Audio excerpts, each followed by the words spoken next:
Coucou, c'est Créador, bienvenue pour cette nouvelle vidéo. On se retrouve pour une nouvelle idée avec des enveloppes de récupération. Alors à chaque fois je vous dis, si vous n'avez pas la possibilité de récupérer des enveloppes, vous pouvez très bien travailler avec des enveloppes neuves. J'ai beaucoup de retours sur le fait que je ne travaille jamais avec des enveloppes neuves. Donc exceptionnellement aujourd'hui, je vais travailler avec des enveloppes neuves. Alors, vous allez avoir besoin de deux enveloppes de même mesure. Alors ici, moi j'ai des enveloppes longues et il n'y a pas de fenêtre. En tout cas, pour la réalisation d'aujourd'hui, vous n'avez pas besoin de fenêtre. Maintenant, si vous voulez utiliser une enveloppe avec une fenêtre, il n'y a pas de souci. Alors, à titre indicatif, tout dépendra de quelle enveloppe vous allez utiliser. Moi, je vais utiliser une enveloppe qui mesure 23 cm de haut sur à peu près 11 cm et demi de large. Alors, ce que je vais commencer par faire, c'est coller mes enveloppes.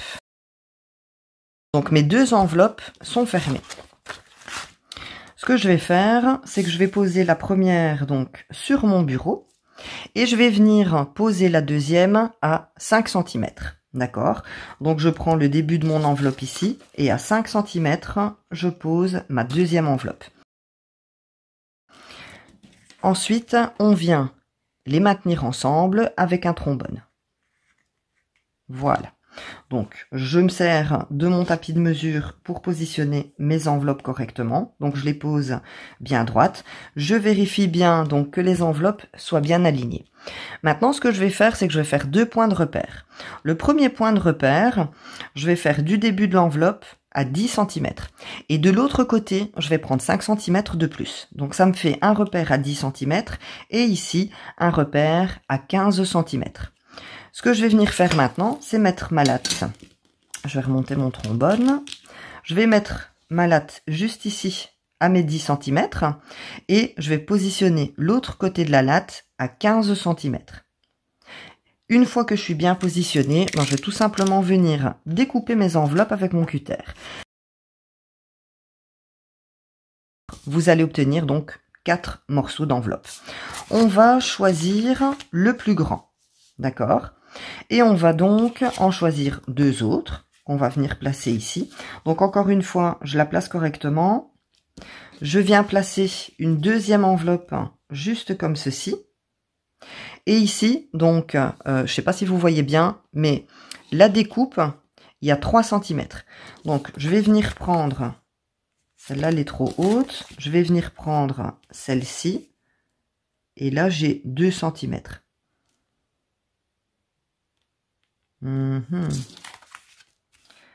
Je pourrais peut-être... Non, je vais garder comme ça.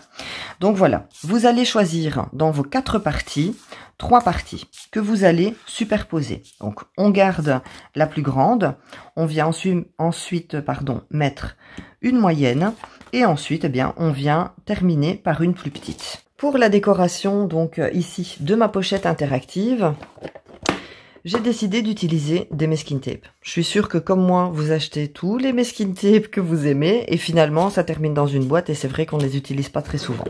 Alors, j'ai ici une boîte de chez Action.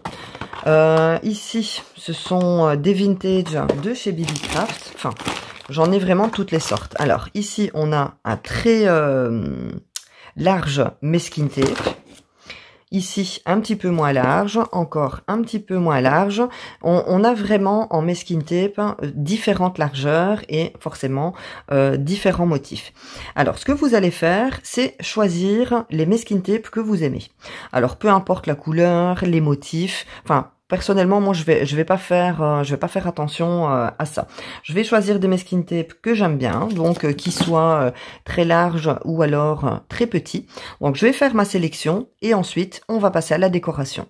Je vais commencer par décorer la partie de l'enveloppe qui est la plus grande. Pour moi, c'est un choix. Je ne vais pas décorer l'arrière de ma première partie, donc de la partie qui est la plus grande. Après, c'est un choix. Vous pouvez très bien décorer les deux côtés. Et en fin de vidéo, je vous montrerai comment donc disposer cette pochette interactive dans votre junk. Pour la décoration, c'est très simple. J'ai décidé d'utiliser du masking tape. C'est quelque chose que j'ai, c'est vrai, en quantité et que je n'utilise pas assez souvent. Alors, ici, j'ai des petits échantillons de masking tape. Donc ça, c'est des petits échantillons que ma Poppy m'a envoyés. Et ils sont vraiment magnifiques. Donc, je vais vous le montrer. Celui-là, je vais le décoller. Voilà. C'est de l'ancien, c'est tout ce que j'aime. Alors, ce que je vous conseille, parce qu'au début, je plaçais mes masking tape comme ça, en longueur. Donc, ce qui fait que après, ici en haut, c'est des découpes, etc.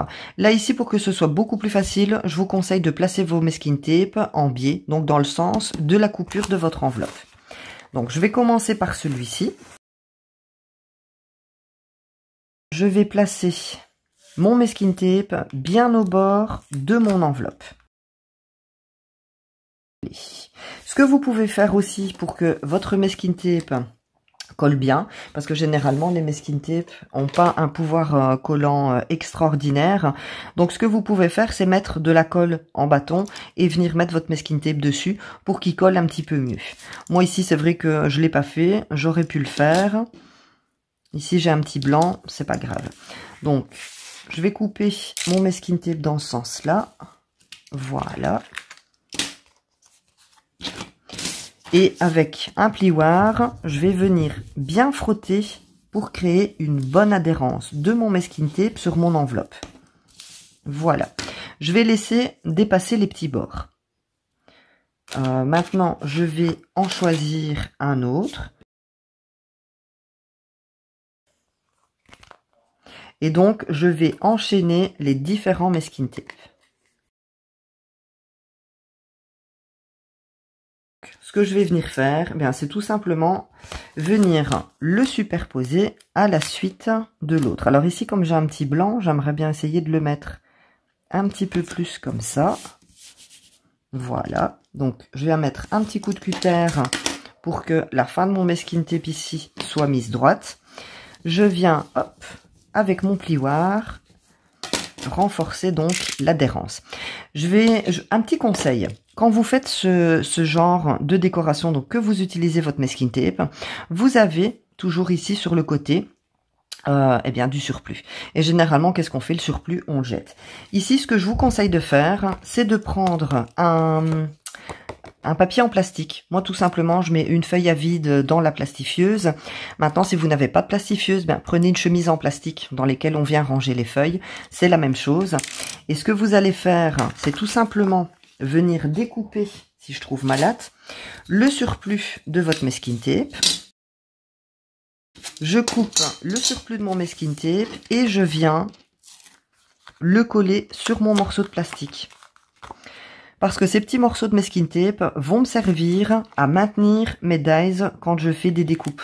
Ça vous évitera d'aller chercher à gauche, à droite des petits morceaux. Donc, on récupère, on ne jette rien. Vos petits morceaux donc de masking tape, vous les conservez sur un morceau de plastique. Et quand vous faites vos découpes, eh bien, vous n'avez plus qu'à venir prendre un petit morceau pour maintenir votre dies.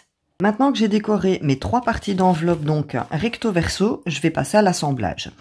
Je suis venue mettre ici un petit morceau de masking tape comme celui-là pour pouvoir marquer donc l'ouverture de mes enveloppes. Et je l'ai fait recto verso sur les 2 premières parties, ici uniquement là, mais si vous avez décoré également l'arrière, vous pouvez le faire. Comme ça, vous délimitez donc l'ouverture de chacune de vos parties d'enveloppe. Maintenant, pour l'assemblage, je vais enlever cette partie-ci et garder les 2 premières, donc la plus grande et la moyenne. Je vais ouvrir la moyenne dans ce sens-ci. Je vais bien les mettre à niveau pour pouvoir les assembler. Pour l'assemblage, encore une fois, je vais utiliser du masking tape. Alors ici, c'est des essais de masking tape que j'avais fait moi-même, mais vous pouvez très bien utiliser le masking tape du commerce. Encore une fois, pour que votre masking tape tienne correctement, vous pouvez venir mettre une petite ligne de colle. Donc, je prends ici mon masking tape et je vais venir le placer pour assembler mes 2 enveloppes. Alors ici, ce que je vais faire, c'est que je vais enlever une petite partie. Voilà, comme ça. Avec un plioir, eh bien, je vais bien venir gratter pour que mon masking tape puisse bien adhérer à mon enveloppe. Maintenant, ce que je vais faire, cette partie-là, je peux la rabattre comme ceci derrière. Et pareil, hop, avec mon plioir, je viens bien insister pour avoir une meilleure adhérence. Une fois que c'est fait, je viens replier mon enveloppe comme ceci dans le bon sens. Toujours avec le plioir, je viens marquer le pli. Voilà donc ce que ça me donne dans un premier temps. Alors ici, je vais rajouter un petit morceau de masking tape aussi pour que ce soit fait dans les deux sens. Une fois que j'ai cette partie-ci qui est bien assemblée, je vais venir placer donc la dernière partie. D'accord? Donc, on va ouvrir comme ceci et je vais assembler ma dernière partie juste ici. Donc, encore une fois, je vais venir mettre du masking tape de ce côté-ci. Une fois que tout sera plié, ma partie sera comme ça. Je vais la réouvrir. Et pour terminer, je viendrai encore mettre un morceau de masking tape de ce côté-ci pour que mes enveloppes soient bien assemblées. Une fois que vos trois parties d'enveloppe sont assemblées, voilà ce que vous allez obtenir. Vous allez obtenir une ouverture ici. Vous avez bien sûr la possibilité de rajouter des pochettes si vous le souhaitez. Donc voilà comment ça se présente. Donc sur chaque partie, vous pouvez encore rajouter donc des pochettes si vous le souhaitez. Je vais vous montrer donc la deuxième possibilité d'assemblage pour cette enveloppe interactive. Alors comme pour la première, vous allez avoir besoin de trois parties d'enveloppe, donc coupées exactement de la même façon que je vous ai montré au début de cette vidéo. Par contre, la plus grande partie et la moyenne, vous n'allez décorer que le devant. Alors ici, pour faire simple, j'ai simplement tamponné mes enveloppes. C'est tout. Ce que je vais venir faire avec de la colle, c'est coller cette partie-ci, bien ici, au-dessus de ma première partie. Pour ma troisième partie, je suis venue la décorer un recto verso. Alors, je ne vais pas la placer à la suite des deux autres. Je vais la placer dans l'autre sens pour donner un petit effet d'ouverture juste ici. Une fois qu'elle est correctement placée, je vais l'ouvrir, bien la mettre à niveau et je vais l'assembler à mes deux premières parties. Alors pour ça, je vais tout simplement utiliser ces étiquettes fragiles comme assemblage. Donc je décolle mon étiquette, je place donc correctement et je viens placer mon étiquette pour assembler mes deux enveloppes. Voilà. Maintenant, je vais tout simplement, hop, la rabattre comme ceci et je vais venir rajouter une étiquette dans l'autre sens, ce qui servira aussi un petit peu de décoration. Je vais l'ouvrir et venir la coller. Alors toujours avec mon plioir, je plie pour avoir une meilleure adhérence. Je viens la replier, hop, dans ce sens-ci. Et je vais tout simplement venir marquer le pli. Voilà donc une deuxième idée d'assemblage pour cette enveloppe interactive. Je vais maintenant vous montrer comment placer ces enveloppes dans votre junk. Vous avez donc deux possibilités avec cette pochette pour la maintenir sur la page de votre junk. Moi, j'ai opté pour cette version. Donc, je vous avais dit de ne pas décorer ici, mais c'est un choix. Première version, on ne décore pas. On met de la colle et on vient tout simplement coller sa pochette interactive sur sa page. Ce qui fait que vous avez une pochette ici et une pochette là, que vous allez pouvoir ouvrir. Donc, ici et ici. D'accord? Si vous avez décoré cette partie-ci, ce que vous allez faire, c'est placer. Donc, vous allez ouvrir votre pochette, vous allez la placer comme ceci et venir la coller sur votre page à l'aide d'un morceau de masking tape ici tout au long.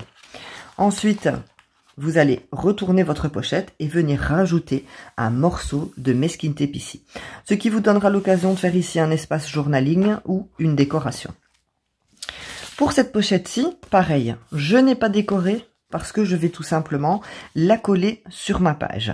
Vous pouvez, pareil, décorer cette partie-ci. Donc, vous allez venir la coller ici avec un masking tape. Vous tournez ici avec un masking tape. Ce que vous pouvez faire aussi, c'est coller ici sur votre page. Et vous avez cette ouverture-là que vous pouvez très bien mettre de la colle ici et venir coller comme ceci sur votre page. Vous aurez quand même une pochette ici et une pochette là. Voilà donc pour l'idée du jour avec cette pochette interactive. Je vous retrouve demain à la même heure, donc à 18 h pour une nouvelle idée à réaliser avec vos enveloppes de récupération. En attendant, vous connaissez la suite. Le petit pouce pour m'encourager, abonnez-vous si ce n'est pas déjà fait et surtout, prenez bien soin de vous. Bisous!